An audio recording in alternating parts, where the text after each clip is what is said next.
Recently, I had the opportunity to sit down with JP Ngo, one of the founders of Our Mom's Restaurant and Bar. They have restaurants all over Louisiana. The food is amazing. Well, in this discussion, we talked about something that's affecting everybody, burnout. Well, what does that mean? Burnout happens when you're done. You're over it. It happens when you just don't know what else to do. So in this episode, we talk about the 3 things that pretty much lead up to being burnout. That's your distractions, your disappointments, and your discouragements. Discouragement happens when you're fed up. So we're going to give you some meaningful tips and tools that you can use today to combat the distractions, the disappointments, and the discouragements. Look, it's affecting just about every community that we see. I feel that this is going to be one of the most impactful discussions that we've had. So stay tuned. You're going to learn a lot. You're going to want to share this with somebody that you love. This is important. It's affecting just about everyone in the country. So stay tuned, dive in. We're going to jump right to it.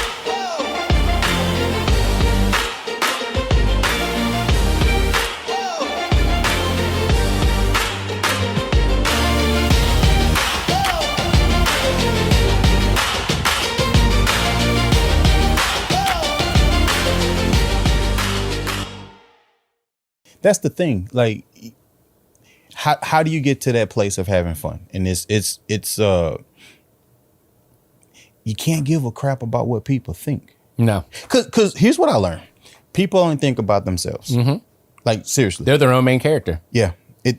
Everything revolves around me. I only think about me. And here we are sitting up there not doing something because we're worried about them. What someone else is going to say. Them and they. Like, really? Like, come on. Who? So I think about this a lot too, is why would I take criticism from someone that I wouldn't take advice from? It makes it so much better just to do the right thing every single day. That's an integrity thing. But we live in a world right now where every, like and follow, we want that attention and that affirmation. And so we're being controlled by people that we're never going to meet. Yeah. I mean, let alone have a conversation with. You can't even get to advice because I'm never going to meet you. That's right. Right. That's right, man. Warriors. Yeah. But somehow there's a part of my brain that still lets them in. Like, as much as I say that out loud, they still affect me. It hurts your feelings, It shouldn't stop you from doing what you want to do. No. But it does have an effect on you, whether or not you got to channel that to motivation, though. So if you take the time to tell me that you don't like my fit or you give me a negative comment, that means I'm occupying space in your head and I love it. So now we're going to have fun. Yeah. So, you can hate and that's cool. But, is there constructive criticism in that? Probably not. But the reality of it is you created something and you garnered a response. So, man, I had to let go. I had to fire that part of myself. Oh, I love how you said that. Yeah. Terminate them. Yeah. Terminate it. You don't need it. You don't, because here's the thing. If I tell you that I love you, okay, cool, fantastic. If I tell you that I hate you, fantastic. You chose to tell me how you felt. That really has everything to do with you. Now, is it cool if it's a positive? Oh, Daddy, I love you. Yeah. Oh, well, thank you. I feel all warm inside. But that was more for them. They wanted to share how they felt. I don't have to receive that, whether it's good or bad. And that's when you understand that. You tell your wife today, hey, baby, I love you. Who was that for? Oh, wow. I did it because I felt it. Right. I did it because I wanted her to know. You wanted her to know. It's the equivalent of you bringing her lunch, bringing her chocolates, her favorite, whatever.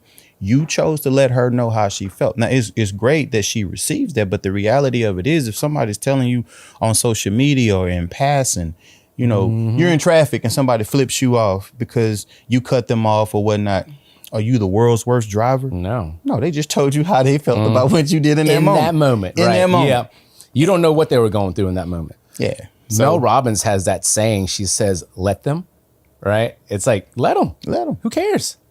It just has nothing to do about you, but if you let them occupy space in your head, then they win. Not 1 ounce of my peace of mind has anything to do with your state of mind. No.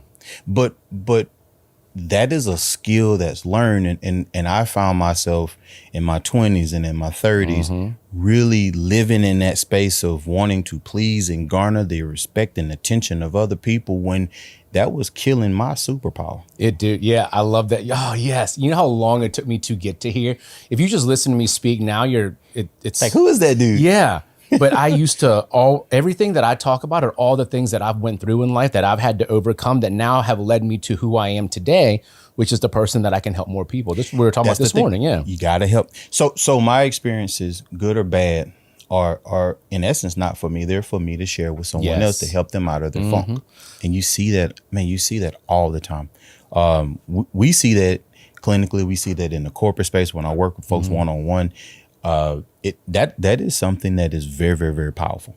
This is why I'm excited that you're here, because I was having a conversation with my kitchen manager this past weekend. Okay. And we talked about the ripple effect on Tuesday, because on Friday she was telling me she lacked motivation. She lacked drive. This is an amazing person too. She cares. She's really good at what she does. Okay. And then she wasn't burnt out. We went through all the questions, right?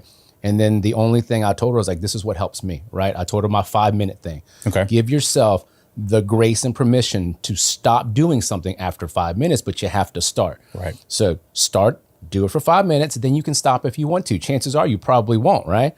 So I was sitting with my other kitchen manager on Tuesday, and he was like, was that you that told me the 5-minute thing? And I was like, no, dude, like you and I didn't have that conversation, but I knew exactly who he was talking to. He was like, well, that's how I cleaned my house this past weekend. Yeah. I hate folding laundry, but he was like, I cleaned my entire house and I did the 5-minute thing. So then when I was like talking to, her name's Diamond. Okay. So when I was talking to Diamond later that day, I was like, so you helped Tyler clean his house? She was like, no, what are you talking about? I was like, you told him the 5-minute thing there, right?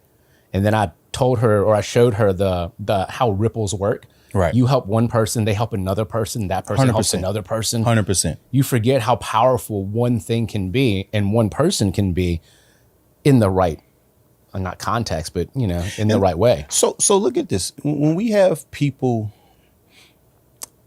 that are unmotivated or they're motivated, their motivation rather is impacted, man, it to me boils down to 3 things, right? You're the expert on this, so I can't wait. I love hearing you speak about this. I don't know if I'm gonna say expert, but what I've observed, if somebody's unmotivated, it's going to boil down to 1 or 3 things.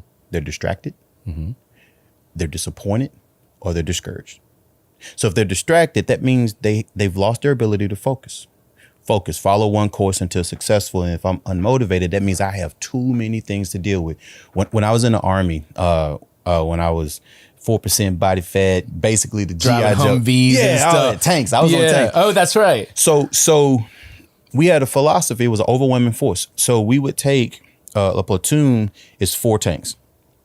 We would take a battalion, which is 16 tanks, to attack 4 tanks.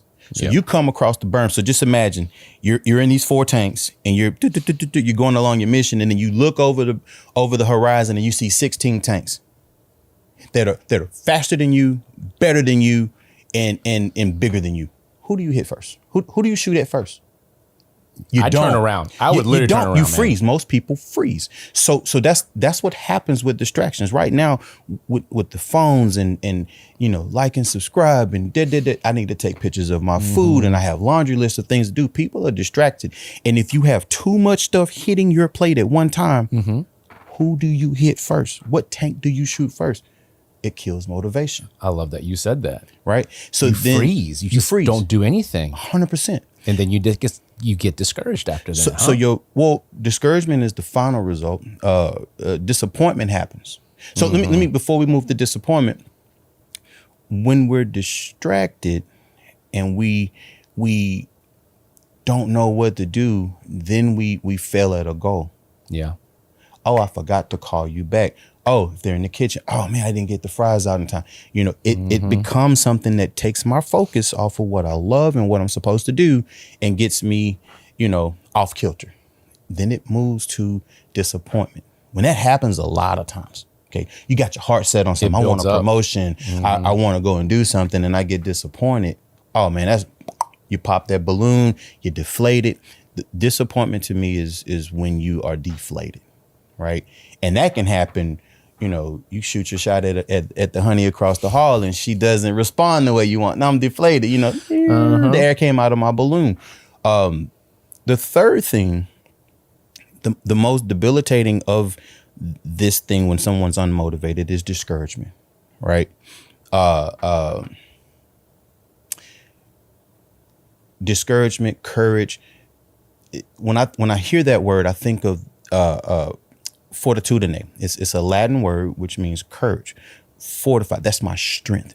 So when you're discouraged, you quit. It kills your passion. It's something where not clinically where you're depressed, but you're defeated. You quit. You want to give up. I messed up. I'm not going to ask her out anymore. Oh yeah. You know what I mean? So I know that feeling. We all know that feeling. And so when I see lack of motivation, so I coach flag football and basketball, just sports in general. You get your butt handed to you on a play, you might pop back up the first time, but you continue getting knocked down. It gets harder and harder to stand back up every single time. Well, sometimes they don't. They don't stand up at all. Why? Because I'm discouraged. Well, that's when coaching comes in. And so I like what you said with Diamond. You gave her a tool. You helped her hit the pause button to get out of that funk, because that's a cycle. Distractions, disappointment, discouragement, that's going to continue perpetuate itself. You gave her a healthy pause button to get out of that, to go back and say, wait a minute. I'm fly. She just doesn't like me. You know what I mean?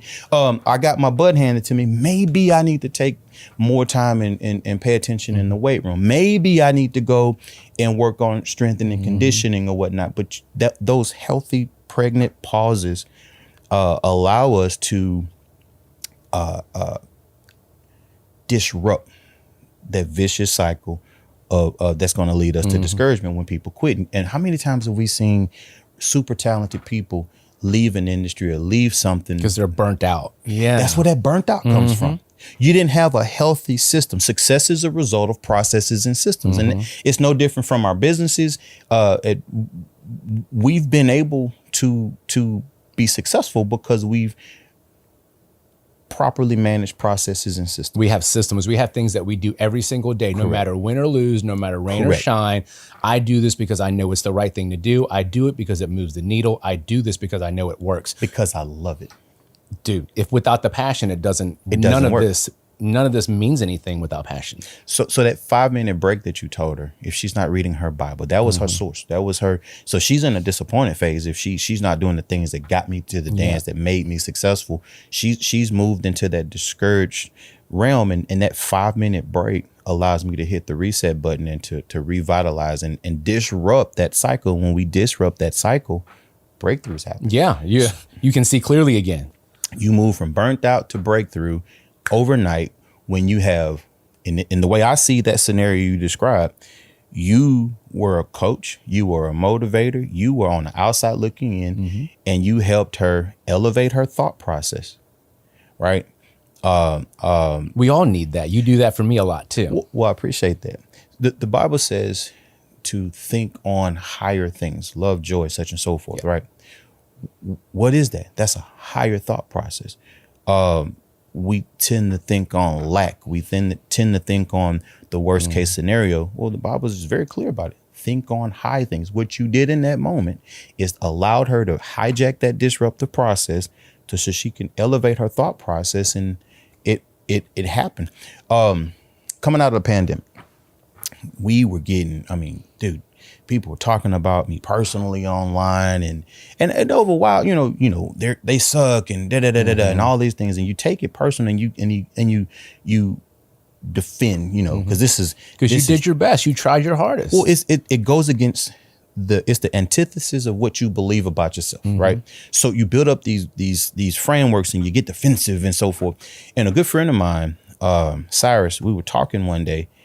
And he let me cook. He just let me cook. And I went through all the things about why and what the review was about and what I ate for lunch that day and why did. That's a good friend, man. He's a great friend. And let me tell you why he's a great friend. He let me cook. And then he just simply asked me, he said, I need you, hit me on my, hey man, I need you to elevate your thought process. I didn't want to hear that. Yeah. Now, when you're in the low spot, you don't want to hear that. I don't want to hear that. I'm cooking. What you mean? You want someone else to come in and be like, yeah, they suck too. They suck, and like, bro. you're right. Nah, I had to sit back. That doesn't help you though. It didn't help. But when he, I need you to elevate your thought process. Now, this is one of the most successful people that I know. Elevate your thought process. Oh, I'm in a gutter mindset right now. I'm in the trough. I'm in the trough. That's not where I'm supposed to be. And so he moved me to truth. Truth was we care about, the people that we serve. The truth is I care about the people that work with us, the team. I had gotten lost in the conundrum of all these different things. I was approaching discouragement. Yeah. He helped me elevate my thought process, and we were able to take that negative feedback and change a lot of things in our environment. And now, I mean, dude, we went from like 2.8 Google reviews and all of that to 4, and it didn't take long because that's a lot tougher than most people think that is. That's quite an accomplishment. Well, thank you. And what happened was I had to elevate my thought process. I had to break that cycle of distraction, disappointment, discouragement. Man, I was so worried about the losses in revenue because of things associated with the pandemic and market changes. And then I got, disappointed because you want this contract to come through, or this person was supposed to work out, this person left, and all of these things that happen, in business. Look, man, there's no monolith in business. Yeah, I was about to say there's no promises. Dude, there's no. You have to bring your best every day. It changes every day. And so I had gotten into that place where I was distracted with all of this stuff. And when I elevated my thought process, I'm here to help people live a more meaningful life. And when that truth emerged, okay, so some of that criticism, I didn't need to be defensive. Hey, I need to accept it. There's some truth in that. It is. And the reality of it is that individual felt a certain way. Hey, how can we be better? And sometimes people will receive that. I mean, today, if people are offended, you're the worst person in the world. But, we had enough folks to be able to come in and sit down and converse with us.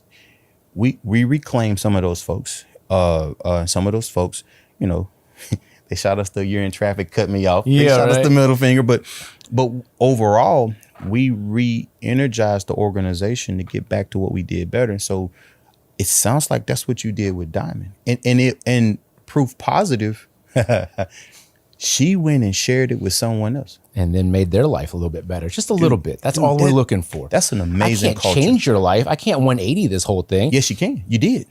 Ooh. 100%. You did. I look at it as like 1%. So she shared a tool, a nugget, a truth that you live in. She shared that with your team. That's your culture. The reason I and my staff and my friends, my family, we like coming to your restaurant is because you're going to be treated like you are the only person in the restaurant. We try. Dude, try. You're doing more than trying. We got a negative review yesterday. Somebody kind of dropped the ball a little bit. They're not a bad person. It just kind of happened. And the review was, unless something drastic changes, I'm never coming back. And obviously, I'm going to reach out to this person. I'm going to explain what happened. I'm going to show them how much we care. Yeah. Because or just ask them how could we be better? I'm going to do better. Look, here's the thing. I appreciate the Google review environment that we live in today. I do too. I think it can be a little overdrive. And what I've learned is to respond to those things in intent. Because so we travel, we go Airbnb, or we want to stay somewhere. We go to another city. We look at the reviews, and then you see this laundry list of things that's wrong. And I'm like, okay, you got to ask yourself, okay, did the roof really fall in, or are you just being a little extra because you didn't get what you wanted and so forth? So there's a fine line. You're able to read between the lines. You have to. But what I appreciate when you have those negative reviews, did the person come back? Did the restaurant owner, did the Airbnb owner, did they come back and respond with and then you can gauge their with intent. Genuine care? Yeah, genuine intent. And I always love, funny. I always love these folks that get to that effort phase in their life. They're like, you know what? I'm not going to be politically correct. You suck. You Yeah. cussed out my staff. Matter of fact, you can't come back here again. I love that because I could never do that, but oh my God, did as it a like business twice. owner, I did it like twice, man. I think we've talked about this. I want to, because sometimes as soon as you get the review, that's how you want to respond. Yeah. Because it stings, it hurts. You want to get back at them. Well, But now, if you think about it, there was something that didn't go right with their experience. If I focus on what I can do better, I may not be able to change them and their life, but I can change a little bit about what we do. man, as a scientist, I look at the root cause analysis, right? And in my analysis, if we drop the ball, 100%, I'm responding just like that. If we didn't, and you just wanted to be manipulative, because that happens. It does happen. That happens. It does happen. I mean, then I'm gonna respond appropriately. You know, it's funny. I was reading an article yesterday about AI and customer service. So what happens in restaurants now, the DoorDash thing where they take a picture and this food wasn't cooked properly. Well, in this article, they showed this hamburger that they had taken a bite of. It was the actual picture, but then they showed the picture that they sent to the restaurant and had all this pink, and they were getting their money back. So you got to consume this food for free. So I'm a big proponent of investigating what's true and what's not, man, because, you know, consumers are smarter today. People are smarter. AI is here. It's not going anywhere. No. And it's so hard to tell the difference between real and fantasy now. but you know what's real? The experience I get when I walk into your place, whether it's here in Baton Rouge or the one in Hammond, like that's real. And people, you know, I would say the thing that, and I can tell you have a heavy influence on the staff, the culture there, man, is one that we matter, right? And that's unlike anything, you know, that we're seeing in the service industry now. I mean, we're in the service industry. I mean, it's medical, but it's still service, and people know when you care about them. They know They when feel it. They feel it. They feel it. And I think, you know, yeah, man, respond. But what getting back to the interaction with Diamond, man, what's amazing about that, when somebody's hinging on, you know, their motivation is teetering and so forth, and get them back to what their drive is. You move in the service regardless, whether you're an attorney or you know, you shine shoes. You move in the service because you are, you know, you have a servant's heart. You want to see people happy, and you apply your gift, your intervention to that. And you know, oftentimes when we get back to our why, that foundational truth about who we are, it helps us weed through those distractions. You know what I mean? That. When my friend helped Those me weeds get high sometimes. They you do. Can't see through them. Well, when you elevate your thought process, you can decipher, you know, what's important, what's not. You know, I was in a world where, you know, the pandemic, we had to do all of this stuff, and I was overexerting myself, which took me off my focus. These people trust us with their lives. The people that consult with me, they trust me to give them an opinion into their problem that they don't otherwise see. But if I'm worried about the homeowners association, and, you know, stuff that don't matter, like, you know, I'm not giving them my best, and they deserve my best. You're letting that take away from like your full capacity. Yeah. So that's just what I see with motivation, man. And those healthy pauses to get back to this, you know, to a truth. Question I always ask folks, okay, you tell me a problem, I let you cook. Tell me the truth. And people look at me crazy. What do you mean? You know, oh, it's wrong. And tell me the truth. And I stay in that question. I don't ask them anything else. What do you mean? Tell me the truth. Tell me more. Tell me the truth, though. So if I'm overwhelmed and that truth is two-part. What's bothering me, and then what's true about the situation. I like that. Because if I've had new leaders move into, you know, they've moved from technician to a leadership position, and they get frustrated. And two different things, two different thought processes. Whole different thought process. And they start speaking in superlatives. Man, it always, and then, whoa. Tell me the truth. Tell me specifics so I can help. Well, the truth is, this interaction made me feel inadequate. So I have a little imposter syndrome going on. Then it's one question. Tell me the truth. Well, what's the truth? The truth is you're such an amazing leader. You're so detail oriented. You have a capacity that I've never seen before, which is why you got in this position. So the truth is you had the answer the whole time. The Bible says your gifts make room for you. So your capacity, your ability to handle problem. You have one of your shift managers. I mean, I can't take 3 bites without, hey, is everything good? And I'm like, yeah, it is. And she's like, all right, let me know if that changes. She didn't say that just as that's her 3 o'clock thing to say. Yeah. She legit wants to know, because that's the culture you have, if I'm not having the experience that I want. So the truth in that situation is you're one of the most compassionate people that I know. Why don't you apply your training to this intervention? Let's come back and let's talk about it. And it's you were right. Yep. So that's the question I ask. When we feel low, we need someone to pull us up a little bit. That's leadership, man. We That's owe what you this world's all expectation about. and resources. Yeah. Leaders owe the teams that they lead expectations and resources. And in this situation, you brought her into your world. I mean, that's going to be with her for the rest of her life. I hope so. Yeah, I hope 100%. so. I love helping people. You know? I could tell. We think about things in terms of like people want to be a part of the tribe. Like, what was it? Millions of years ago. I don't know how long humans have been on this planet, but it's always been you wanted to belong to a group, because if you got kicked out, your chances of survival went down, right? Right. So we think of things in terms of psychological safety now. Yeah. I want for the right people. Remember that too.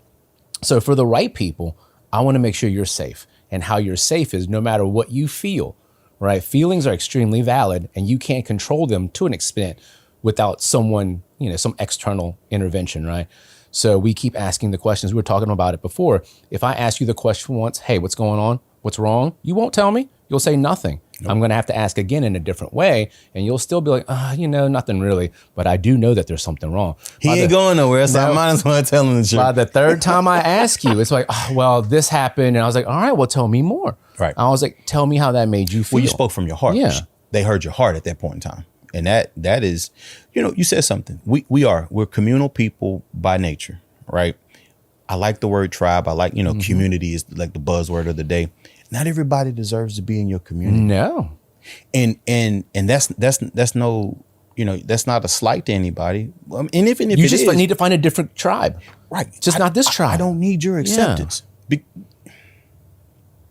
Not 1 ounce of my self-worth has anything to do with your state of me. It's your state of mind. That is a thing. So your tribe is important. And that culture, that permeates our work environments, that permeates our family. When I have a really large family. It was 7 brothers and sisters. And so, it was kind of, sink or swim. Yeah. No, what is it? It's not fending for yourself. It was kind of fending for yourself, but you learn there's that too many people to give that much singular focus to. you can't. And so you have to understand that You become self-sufficient. you do. And to a certain degree. But here's the thing. If that becomes the culture, then your tribe becomes that. Like, so it's funny. My family is very animated, excitable. It is, we're laughing, it's loud. And my wife's, her folks are just, prim and proper and ha ha ha. And so she was in for a culture shock, when she came with us. And we would have some very heated discussions about everything. Yeah. And she asked me one time, she was like, I don't understand y'all. And I was like, what do you mean? And she was like, I thought y'all were going to go World War III, and then y'all were hugging 5 minutes later. I said, that's our culture. I said, we have a culture of allowing people to express themselves. And I didn't expect her to she's never going to be that person. But she had to understand that is the culture of the family, and that's our tribe. That's how we roll. And there's a safety there. You go out and I have a brother in California. We see him, when we see him, it's fun, it's explosive, it's all those things. I'm sure the energy is just through the roof, huh? Yeah. Like me, 6'6". The dude's huge. I don't worry about what other people think about that. Why? Because they're not in the tribe. Man, when I see him, Don't let them take your joy away. yeah, man, yeah. That goes back to that distraction. We care too much about what other people think. Yeah. Man, cook, do your thing. And as long as you're not robbing banks and hurting people, man, Yeah. do your thing. As long as you're not hurting somebody else, hurting yourself, hurting anyone else. Yeah. Dude, have fun. Yeah, you want to be loud as you, man, be loud. That's Yeah. what we got houses for, you know. Go inside. Yeah. You know, but you have to, I think as a society, man, we have to get away from this monolith. Everybody's not supposed to be the same. You're supposed to. That's what makes this world so beautiful. Yeah, man, talking with you, you're one of the most positive people that I know, right? But you're one of the most goal-oriented people that I know. And I appreciate that about you. It's a struggle every day. We talked about that too. It is. But here's the thing. When I But talk the right tribe will get you there. the right tribe will get you there. And you have to be selective of that. And Jeff and I had a conversation one time about, the differences between you two. I see a very strong culture. You know what I mean? There's a lot of openness. It have to be. And if that's Openness is truth. get back to truth. She saw your heart posture. She let you in. Things change. If you can live in that space, man, you're winning. And if that's not for you, it's not for you. You've had people It's not for everyone. no, and they can kick rocks. You might not be in the stage of life to appreciate it or to be able to receive that. You just might be. Okay, that's a politically way to say a politically correct way to say that. I have Sometimes to watch my words a lot. today especially. Yeah. But here's the reality.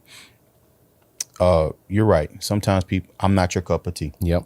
Doesn't mean you're a bad person. And it's fine. There's nothing wrong with that. Was it Tupac that said, just because you're not at my table or something like that, I don't want you to eat. I forget. We talked about that once before. I can't remember the exact one, but it's not like I don't want you to eat. You just can't eat at my table. You just can't eat at my table. I still want to see you eat though. Yeah, go do your thing. Be successful. And that's cool. But that gets back to, I think successful people, motivated people have minimized their distractions. They know where they're going, following one course until successful. Focus, right? They don't dwell on their failures. You don't live in the past. You don't live in the future. All that matters is what you do right now. And we talked about it with my friend Cyrus, and you did this for your team. You don't live in your discouragement, so you have to have accountability partners. If you can do those things, man, goal attainment is possible. And I get excited about seeing my team cook and seeing them accomplish their goals. There's something about that is just so fulfilling, man. Man, you watching can't put a them dollar be amount so on it. discouraged or beat down, and all of a sudden they're like high-fiving and hugging, and you're like, dude, we just did that. We did that. We did it. Yeah, I'm a part of this. Yep. We do this at the top of the year, every year. And we've done this for a while. Every team I lead, give me their company goals. This is what we have to do, right? But tell me your personal goal. What are you working on? How can I get in the boat with you to help you get to where you're going? And it's funny because people tell you all the corporate stuff. No, I don't want to hear none of that. I want to know what is going to help you. And one of my managers, my state director, Kim, her goal was to get on a plane and go see her son that's in Vegas. And that's what she's doing. And I love it, man. I love it. Yeah. So the goal for that one, we talk about goals and outcomes and results a lot. Making $100,000 isn't a goal. No. It's an outcome. It's a result that you're looking for. It's a result of processes and systems. It's what do you do? Like she had to plan. She had to take time off. She had to save money probably. There's a lot of things she had to do to be able to get on that plane To do it. to go see him. Well, she's scared of heights, scared of planes. She's only, ridden on planes, 1 or 2 times. That's a huge step to It's get a over. huge Yeah. thing. I'm telling her business, but she was able to accomplish that because it's something she said. She said, I never thought about it. I'm a big, if you write it down, it can happen. I'll say this to folks. Your feet can never go where your eyes haven't been. And so she started seeing the possibility of Vision. getting, she saw herself not necessarily, she stopped seeing the turbulence that might happen at 30,000 feet. She saw herself getting off the plane, seeing her son. Oh, wow. I love that. That's how fighter pilots, like, don't they practice that way? They visualize everything that could go on. They move their bodies the exact same way. Like, if you can see it, your body doesn't know any different. Nope. Faith works 100% of the time. Faith means belief. We sat in these chairs because we believe, we had faith that they were going to support us.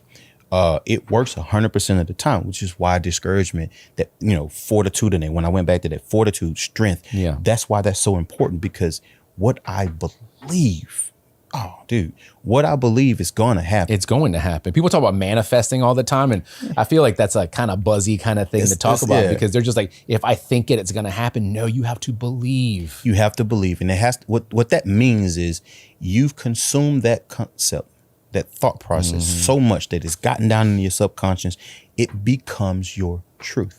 Because what you believe, out of the heart, the mouth speaks, right? What that means is, I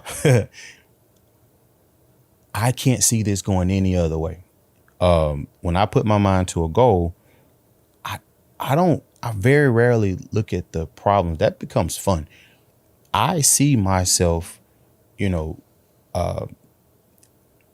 right now, I want to become a pilot, and I see myself on my final approach, on my solo flight. You got to go through ground school. You got to do your flight hours. You got to do all of that stuff. But I see myself landing the Cessna 172 and then trying to figure out how to get a twin prop. And I love how specific you are, because visions have to be specific. Has to be specific. You can't just say, I'm going to land. What do? Fly? Like, you can't Flap fly. my You don't have wings. What are we, Superman? So when we do that at the top of the year, and it's a training. It's an impartation of your success. You imparted the tools that you've learned, and Diamond now is impacting your culture. Well, when you are specific about a goal, SMART goals, specific, measurable, actionable, time relevant, realistic, time bound, all of that, right? Well, that's just not a textbook thing. That's an application, and when you live that, you're doing it with your daughter. Mom gonna give you the 5 over here. You might got the 2. Yeah, if I count, it's already over. It's done. Yeah. Like, what are we talking about here? But that's specific. And so my son's a quarterback, and dude can throw the ball a mile. And I had to tell him, look, dude, it's kind of like riding a motorcycle. Where you put your eyes on is where you're going to go with a motorcycle. So if you're throwing that ball, put that ball here. Put that ball dead on where you see it, and it's going to go there. And he was struggling this because he's very, calculated and so forth. And when he let go and started cooking and understood the concept, man, the dude slinging the ball on the run, side arming it and all of that. And it's kind of fun to see, but dude, I like that. You have to be specific. You get lost in the detail steps. And if you get focused on the details for too long, you get stuck there. Distraction. That's right. There you go. No matter how we skin it, it's going to motivation or the anti-motivation, or however we want to put it, unmotivated, is going to come from a distraction, a disappointment, or a discouragement. And that's just the way I see it, is a progression in time. I love that, man. Thank you so much for saying that. I'm going to keep doing these with you, because I think it can help not just me, but a lot of my staff as well, because we're all going through the same thing. 100%. We're just sometimes too afraid to say it out loud. Man, when I work with, shameless plug here, when I work with organizations across the country with leadership and performance, these are some of the things that we do. And you hear this cliche, how do you eat an elephant bite by bite? That's cool, but how do you eat the elephant? How are we gonna cut that thing up, right? And I think, is it a fork? Is it a knife? Is it a fork? Is it a knife? Yeah. We just can't say arbitrary things and think it's going to move the needle. When we work with these companies and they move back to double-digit net income, and I've had to do that, you've had to do that, the more specific we can make that goal, the more, when we lay it all out, what becomes a distraction and what isn't? If I want to get back to double-digit net income, okay, what are some of the things that are going to get in the way? I see it as a distraction, discouragement, disappointment, so forth. And when you move into that space and you practice that, it's just a formula. It becomes predictable. There's so many ways to describe all the things we were talking about, signal versus noise. Like that's all I think about focus a lot of the times is there's so much noise going on. I got to focus on that signal. So I've created some things, and I go into the office. I'm pretty regimented, right? I get into the office and they want to tell me because they know I don't watch the news. I don't watch TV, yeah, that saves me because, I have an opinion about things and do I need to have an opinion about it? Do I care that Brad Pitt is now dating Jennifer Aniston again? No. I'm never going to meet either one of them. And even if I did, I'm like, hey, dude, liked you in Ocean's 11, liked you in Troy. Yeah. How you get those bags from under your eyes. Like, what do you do? Other than that, I don't care. It's not stopping me from, it's not contributing to me doing the things that I have to do every day. And so what I'm saying is, man, I don't just talk about these things. I live it. When I have lost the weight, we talked about that before. I lost like 30 pounds, right? Mm-hmm. And when you don't watch TV, guess what you don't see? You don't see the ooey gooey cake and the chocolate drizzle on the Chick-fil-A and all that. You don't see the temptation, but you also don't see all those fit bodies either. That too. That discourages me. I'm over here with the dad bod thing. You got Buff Bagwells over here on TV every 30 seconds. I'm never going to be that guy.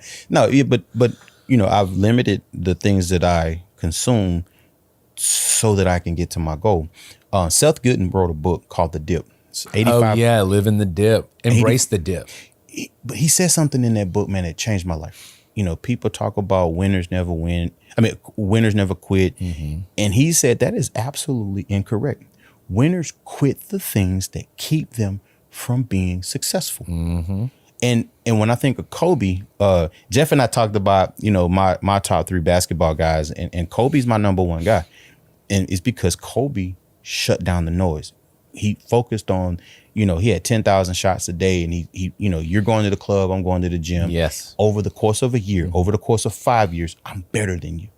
He outworked people because he was regimented. And to me, he minimized the distractions. Tiger Woods minimized the distractions. Mm-hmm. Tom Brady, he'll have a beer with you, but not during the season. Yeah. That TB12 stuff, that's funny. Avocado ice cream, like that doesn't even make sense to me. But my man was like 100 years old, still throwing 90-yard balls and winning Super Bowls. Yeah. My man wasn't distracted. Disappointments are going to happen. Mm-hmm. It's a part of the process. But he never got to discouragement because he was locked into what he was doing, man. Embrace those setbacks. Those setbacks are what make you stronger and make you learn. That's the only time you grow. 100%. You can't grow if everything's always going great every day. No. There's not always gravy, No. So, yeah, man, this is funny. Anytime you want me on, I'm here because I love the conversation. It's selfish on my part because it helps me out so much. Well, here's the thing, man. We're creators, right? Money, success, happiness is created, right? It's not earned, it's created. Mm-hmm. And when creative people get together, amazing things happen. And so I always enjoy coming to speak with you. The tribe, right? The tribe. I love it. Hi, my man. All right, bro. Cool. Dude, I love this stuff. This is cool.